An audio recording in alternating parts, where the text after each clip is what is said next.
A shy maid accidentally cleaned the wrong CEO's office. Unaware, the millionaire came back. Early. The rain was merciless that morning. Bianca Clark, 25, rushed into the tall glass building soaked to the bone. Her blonde hair clung to her cheeks. Her shoes squished with every step. The borrowed umbrella had flipped inside out long before she reached the lobby. She was covering a cleaning shift for her friend Clara, who had called in sick. First day, new floor, and an unfamiliar layout.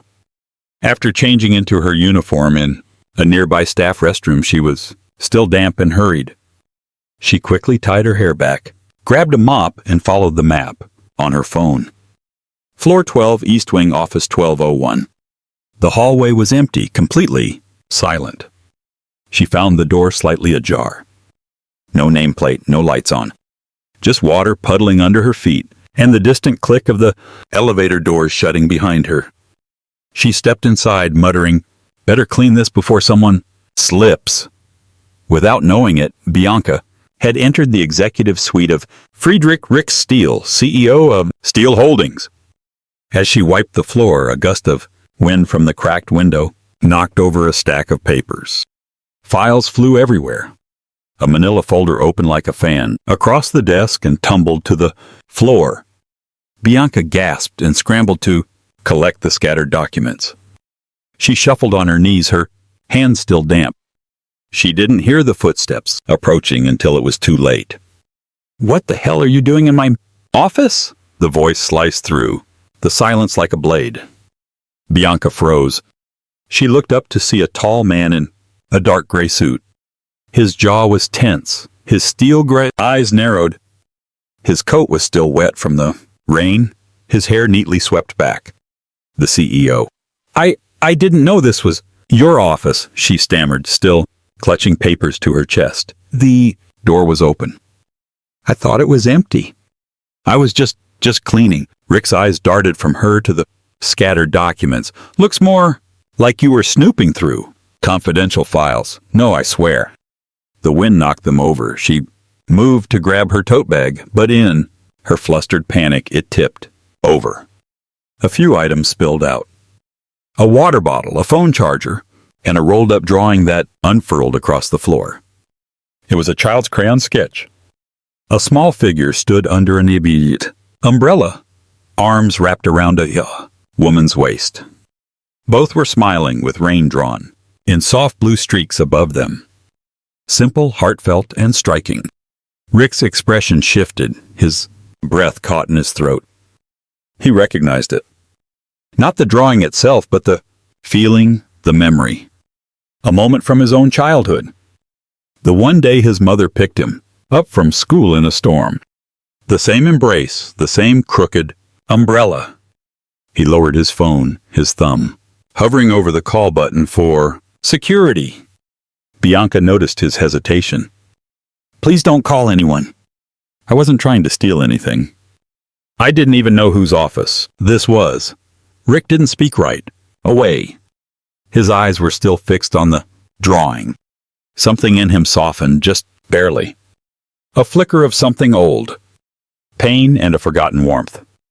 "Where did you get this?" he asked, his voice quieter now. Bianca hesitated. "I drew it last night." Just a memory, or maybe a dream.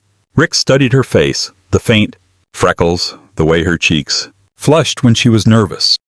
And then his eyes caught something else. A small birthmark near her ear. His mother had one in the exact same place. For a moment the room was quiet, except for the soft hum of the air conditioning and the rain still pattering against the window. Bianca slowly knelt to pick up the rest of the papers. "I'll leave right away. I didn't mean to cause any trouble." Rick nodded slowly, his expression unreadable. "Wait," she looked up. "You forgot this." He held out the drawing, now slightly crinkled but unharmed. She reached out and took it, her fingers brushing his. A brief electric contact. "Thank you," she whispered. Rick said nothing more, but as she turned to leave, he watched her with a strange intensity. It wasn't suspicion anymore. It was curiosity.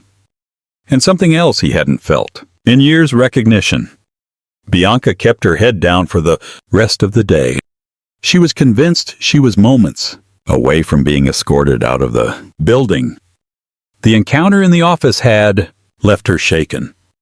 The memory of the CEO's cold stare still clung to her like the dampness of her clothes.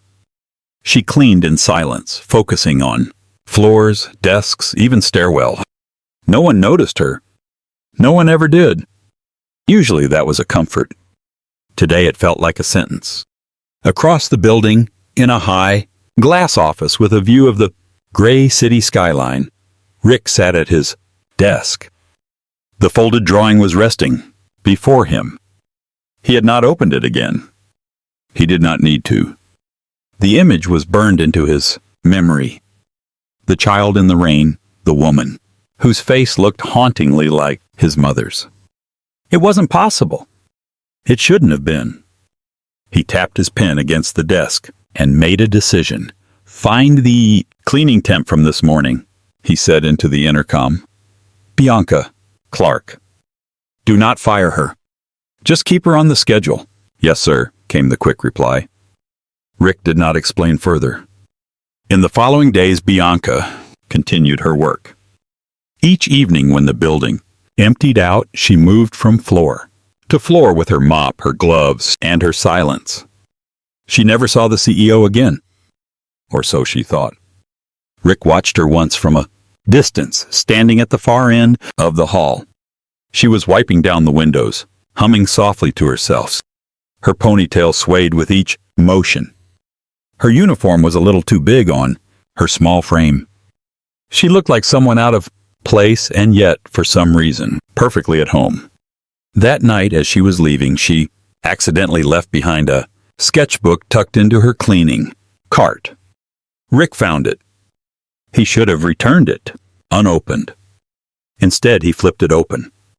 He was met with page after page of quiet heartbreak. A young boy with sad eyes. A mother with a tired smile, her hands reaching but never quite touching. One image in particular made him freeze. A woman with a soft expression and a birthmark on her cheek, holding a child close to her chest. It was the birthmark that struck him the hardest. That mark had been on his mother's face. A unique shape just above her, cheekbone faint but unmistakable. And Bianca had drawn it. He stared at the sketch for a long time. The pencil lines were shaking his composure far more than any boardroom deal ever had. The next evening, Bianca noticed her sketchbook had been returned. It was quietly placed in her cart, untouched, except for a single sticky note on the first page. "Why do your dreams look like my memories?" She stared at the note for several seconds, her heart pounding. He had seen them. And instead of anger, he had asked a question. A personal one. One that said, "I felt something, too." She held the book to her chest, unsure what it all meant. But for the first time she did not feel invisible. And neither did he. Rick closed the door behind them with a soft click. Bianca stood near the edge of the office, her eyes down, her cleaning gloves still on. She looked unsure, like someone who knew she did not belong, but had nowhere else to be. "You can take a seat," Rick said, his voice quieter than she'd heard it before. Bianca hesitated, then sat slowly on the edge of a leather chair near the window. "I asked you to come back, not because the floor needed cleaning," he began. He leaned on the desk, arms crossed. "The drawing you dropped, the one of a child hugging his mother in the rain." She looked up sharply, her face flushed. I didn't mean to leave it," she stammered. "Sometimes I just sketch what I dream. I don't even know where it comes from. I've been doing it since I was a royalty kid." Rick studied her. "And the woman's face with the birthmark on her left cheek?"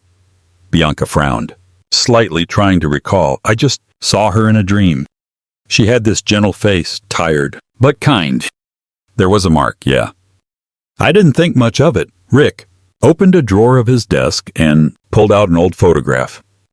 It was worn at the edges, its colors fading with time. He placed it gently in front of her. She gasped. The woman in the photo, her expression, the sadness in her eyes, the birthmark was nearly identical to the figure in Bianca's drawing. Bianca looked at him, stunned.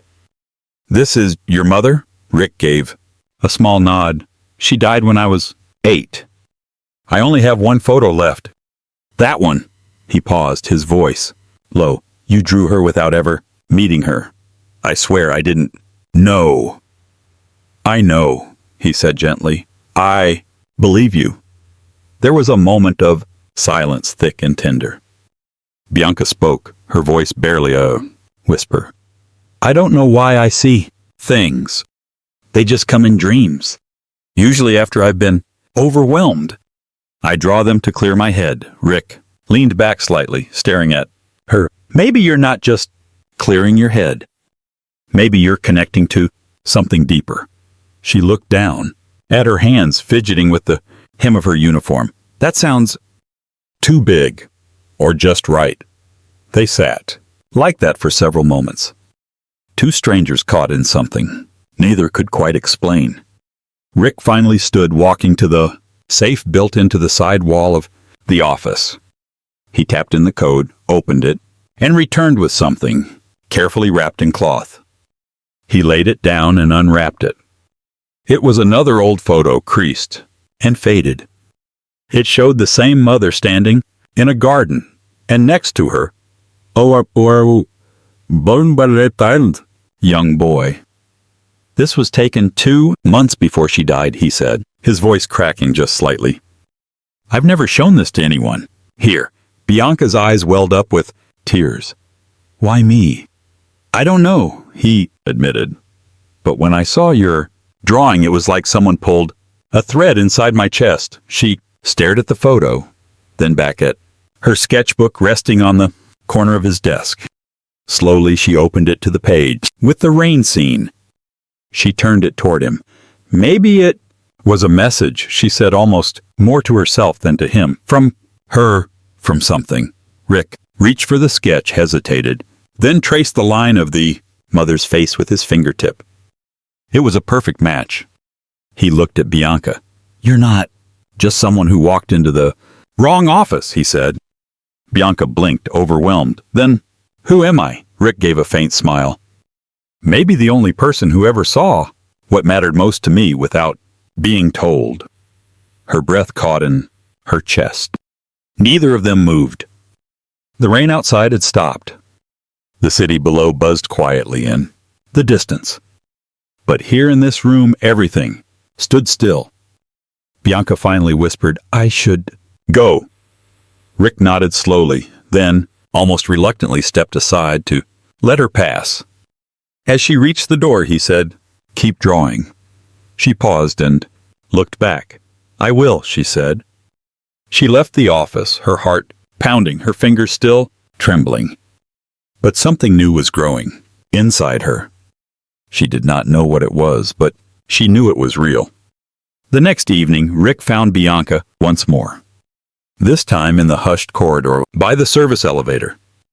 She was crouched beside a supply cart, meticulously organizing brushes and cloths, lost in concentration. The overhead lights flickered, softly, barely illuminating the muted pastel hues of her uniform. He stepped closer, his footsteps cautious, as if he didn't want to startle something delicate. "Do you have a minute?" he asked quietly. His voice was gentle enough to break the silence without startling her. Bianca looked up, startled, her hands freezing mid-motion. She blinked once slowly, then nodded. "Yes, of course." Her voice was soft but steady. He gestured toward the rooftop, stared. Together they walked in silence up the narrow service stairwell. A muted echo of their footsteps followed them upward. The elevator doors slid shut, leaving them alone in soft shadows and hushed calm. On the rooftop garden, the sky still bore streaks of pink and lavender from the sunset. The city faded below them into twinkling lights. The air was cool and smelled faintly of blooming winter flowers and concrete. Bianca shivered, drawing her sweater tighter around her. Rick stepped to the railing, gazing out at the horizon. He then closed his eyes as if centering himself before speaking. Again, my mother's name was Elise, he began, turning to look at her. She died of heart failure. Suddenly, I was 8. Bianca's hands twisted together in her lap. Her voice caught, softened by sincerity. I'm so sorry. Rick nodded, his eyes distant as though replaying an old film. I was supposed to visit her that day, but I was angry. Something stupid. Something childish. I stayed at a friend's house instead. I never got to say goodbye. Bianca looked down at the rooftop tiles. Each geometric pattern now took on an ominous weight. Words formed behind her lips, but she swallowed them instead. Finally, she whispered, I didn't mean to bring any of that back. Rick shook his head, his fingers tracing invisible shapes in the air. You didn't bring it back. You reminded me it was still there. You reminded me that I never healed. The pink sky deepened into blue as dusk enveloped them. A quiet moment passed, neither rushing to fill it, as though letting it wrap around them like a blanket. I don't know how it happens, Bianca began softly. Sometimes I wake up and I just see things. Emotions, colors, faces. They crowd my mind until I grab my pencil and draw them out before they vanish. She glanced at him, her eyes wary. I didn't know it. Was your mother in the drawing? I didn't even know she existed. Rick gave a wry, almost amused chuckle. She was my entire world, once. And then, incredibly and painfully, silence until you. Bianca's throat tightened. The vulnerability in her chest expanding. That must feel strange. He turned fully toward her, his shoulders squared against the wind. A tender smile softened his features. It feels like breathing. Again, after being underwater for years. She shifted slightly, searching his face. Do you think I'm crazy? He paused, his gaze steady and unflinching. No, I think you're rare. Maybe even a miracle, not crazy. Just someone who carries too much, but doesn't let it break you. Bianca blinked hard, tears stinging the corners of her eyes. I paint what I dream, she said, her voice a breath. But sometimes the dreams are heavy, like I'm carrying someone else's sadness. Rick nodded with quiet understanding. Maybe that's what empathy is. Carrying pieces of others, holding them as gently as you can. She swallowed hard. But why did you do all this? Why not just fire me when you saw me in your office? He reached out and placed a steady hand on her shoulder, warmth radiating from his palm. Because you gave me something I barely realized I still needed. A glimpse of the past given new meaning. Bianca stared at his hand, resting on her shoulder. Gentle, steady, human. Tears slid down her cheeks, not from sorrow, but from release. He smiled softly. You don't have to explain it. Just don't stop. Not because of me. Because of what you do for others. She lifted her chin, meeting his gaze. The gray, misty city twinkled behind them, indifferent yet alive. It's hard to believe my drawings matter. They matter, Rick said, his voice resolute. More than you. No. Her lips curved into a fragile smile. You've been nothing but kind to me. I don't even know why. He stepped closer, his presence solid and comforting. Because you reminded me. You reminded me that some things are worth holding on to, even if they hurt. Another silence followed. A shared embrace of words and unspoken truths. Rick gently squeezed her shoulder, grounding her. I know it hurts. But sometimes pain means you're living in the right places. Bianca released a breath she hadn't realized she'd been holding. They remained there, shoulder to shoulder on the rooftop.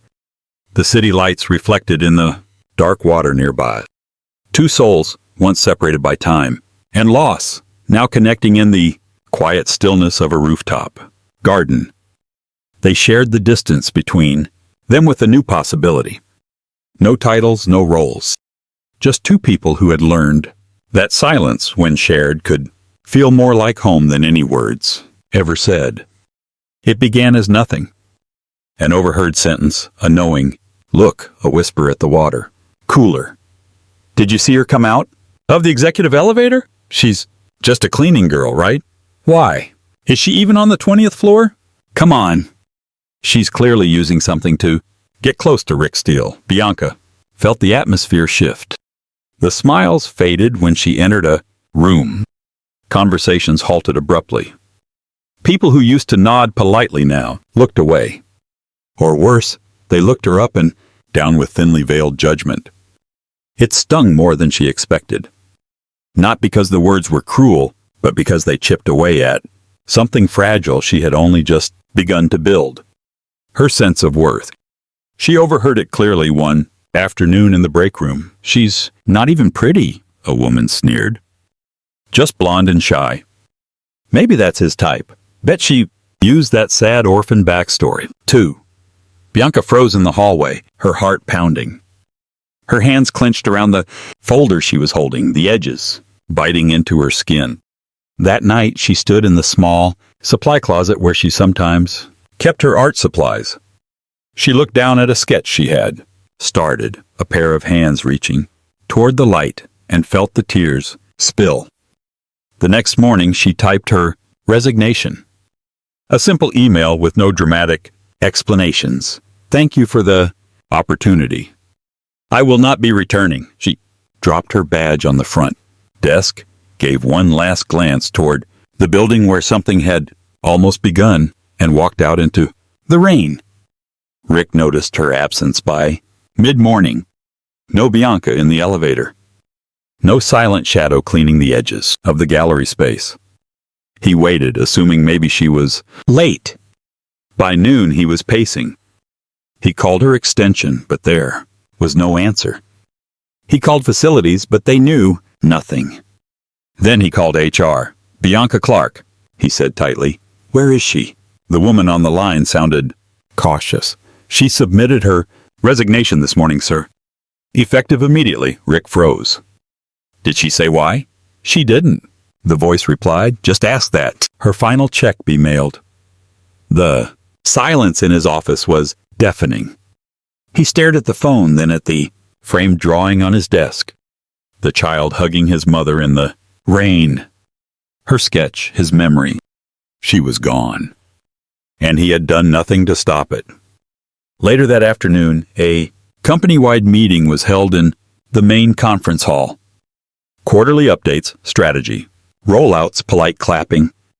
Rick was not scheduled to appear, but he did.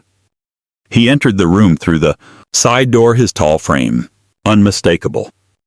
The room hushed. Rick walked to the center of the stage, adjusted the mic, and paused. I know I'm not on the agenda, he began, but I need to address something. Something personal. The silence sharpened. There's been talk about a certain woman, Bianca Clark. He scanned the room, his voice steady. Some of you think she got special treatment.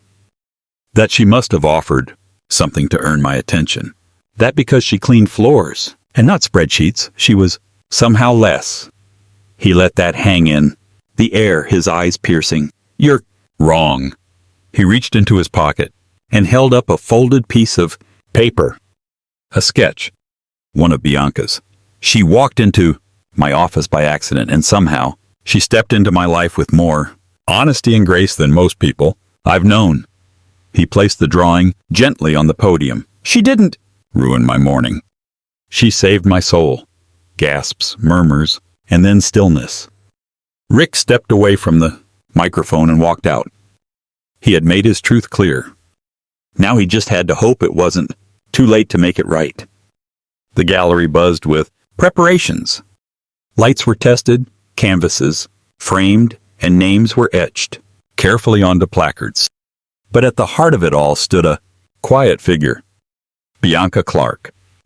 No longer in a janitor's uniform, but in a simple black dress, her sleeves rolled up, a clipboard in hand. She had returned not to sweep floors, but to lead something powerful. Rick had found her 2 weeks after the company meeting.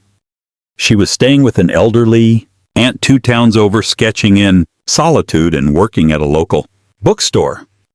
He showed up unannounced. "I'm not here to apologize," he had said, gently. "I'm here to ask." Bianca stared at him wary. "I want to fund a project," he continued, "and art exhibit for people like you. People with wounds, but also with hope." He laid out the vision. Wounds and hope. A community arts initiative that would give a voice to those often silenced. Children in hospitals, women from shelters, survivors of all kinds. And Bianca. He wanted her to curate it. Her fingers trembled over her sketch pad. "Why me?" she whispered. Rick didn't hesitate. "Because you see people. Because you felt pain and still create beauty. Because I trust you," she agreed. Not for him, but for the ones who had never been seen. Weeks turned into months. Bianca worked tirelessly, interviewing artists, selecting pieces, and organizing workshops. She painted too, quietly and privately. Her art became more than expression. It became connection. The launch of the exhibition drew attention. Local press, influencers, and community leaders came.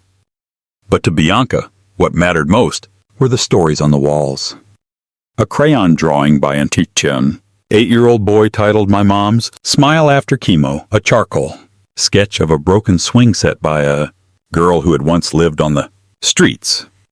And then her own centerpiece, a massive canvas, rain cascading from the heavens, a child clutching his mother under a shared umbrella, her arms encircling him like a shield, a faint, unmistakable birthmark on her cheek.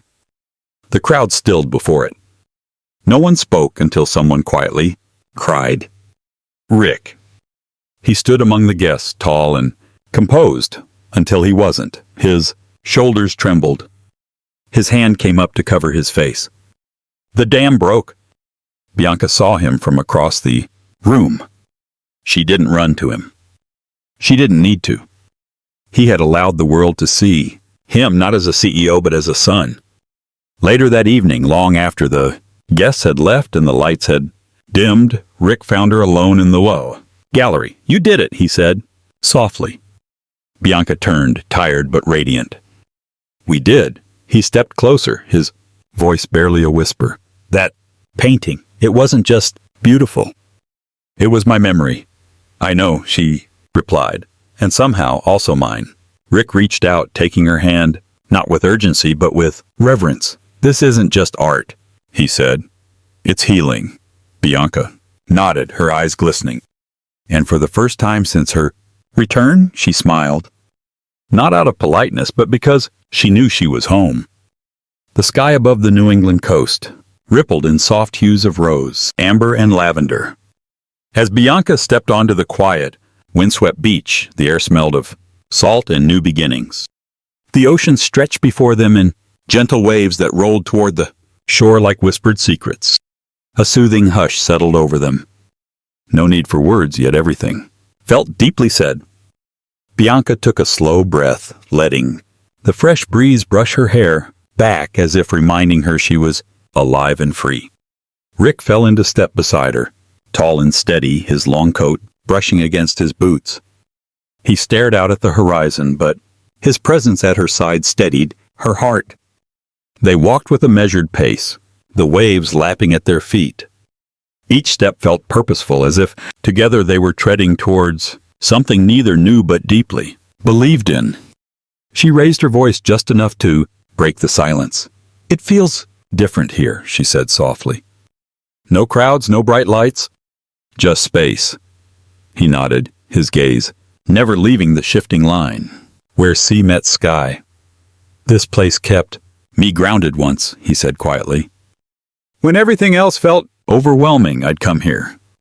I'd talk to the water and watch how it kept flowing no matter what storms passed through." Bianca listened the way she did when painting, attentive but unobtrusive.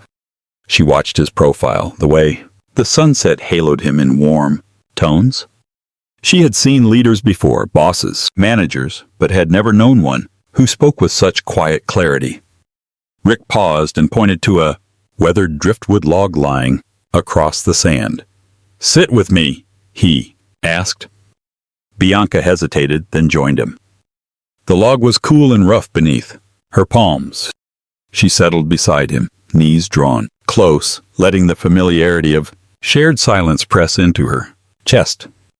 He shifted as if preparing to open something between them. Then, after a breath, he reached inside his coat. He pulled out a small, midnight blue velvet box.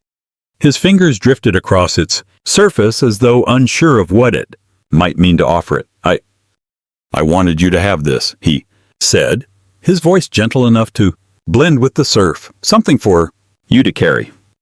"Always," Bianca's breath caught. She looked at the box in his hands, then at his face. His expression was tender, hopeful. She felt her own hands tremble as she reached for it. Inside lay a simple silver bracelet, slender and timeless. Along the inner curve, a delicate wave pattern wound around a single, engraved letter, B. Her fingers traced the engraving, reverently. The moonlight caught the wave motif, making the silver glow like water under starlight. "It's beautiful," she whispered, her voice thick with emotion. Rick lifted her wrist, guiding the bracelet gently into place. "I wanted you to have something as quiet but as steady as your spirit," he said. "A reminder that you were truly seen." Bianca closed, her eyes tears warm on her cheeks. The wind tugged strands of her hair across her face, but she brushed them back without a care. In this moment, the world could see everything she felt. No mask, no hiding. Rick leaned forward slightly, his voice soft but firm. "This is how I've seen you from day one. Not a mistake who wandered into my life, but someone who showed me what truly matters." He didn't reach for her hand. He simply let his presence speak for him. But his thumb unconsciously brushed the soft skin just above her bracelet. Words failed her. Tears rolled freely now, not from sorrow, but from recognition, from being held and honored without explanation. Bianca looked at him with a vulnerability that needed no translation. She saw his heart wide open, mirroring her own. He stayed still, quiet, offering her all the space she needed to respond. After what felt like both moments and lifetimes, Bianca lifted her head and offered him a small, radiant smile. "Thank you," she whispered. He closed his eyes briefly, relief gentle in his features. "I'm not good with words," he admitted, his voice barely above the surf. "But if you'll allow me, I want to keep writing this story with you." Bianca's chest swelled as she nodded. The small gesture held the weight of everything: hope, trust, acceptance. She opened her palms, letting the bracelet shine in the moonlight. She felt its lightness on her wrist. And in that soft silver glimmer, she knew this wasn't a diamond ring or a grand proposal. It was a promise to be seen, not just admired. To walk together, to build a story, written not with fanfare, but with quiet gestures of recognition and unwavering hearts. They sat side by side on the driftwood log, the waves murmuring at their feet. They breathed in unison with the gentle rhythm of the sea. In that shared silence, a new chapter began. Quietly, beautifully, and without need for anything more than their presence and the subtle weight of a silver bracelet. 5 years passed. The dream traces art and healing. Center was no longer just a project. It was a sanctuary. It had expanded with a sunlit library and a garden where kids who once only drew shadows now painted with the brightest of colors. Bianca, with the silver bracelet, permanent fixture on her wrist, moved through the halls with a quiet confidence that was now her signature. And beside her always was Rick. He had found a different kind of success, not in stock prices, but in the laughter that echoed through the center. One crisp autumn afternoon, they stood in the garden, watching a little girl with bright red glasses carefully paint a portrait. It was a portrait of Rick, but she had given him a crown made of leaves. She says you're the leaf. King, Bianca said, a smile playing on her lips. Rick chuckled, wrapping an arm around her waist and pulling her close. And you are the queen of this entire world we've built. He looked down at her, his steel gray eyes filled with a love that was as steady and deep as the ocean they often visited. It all started with a mistake, he murmured, his forehead resting against hers. You cleaning the wrong office. Bianca leaned into his embrace, her heart full. It wasn't a mistake, she whispered, looking up at him.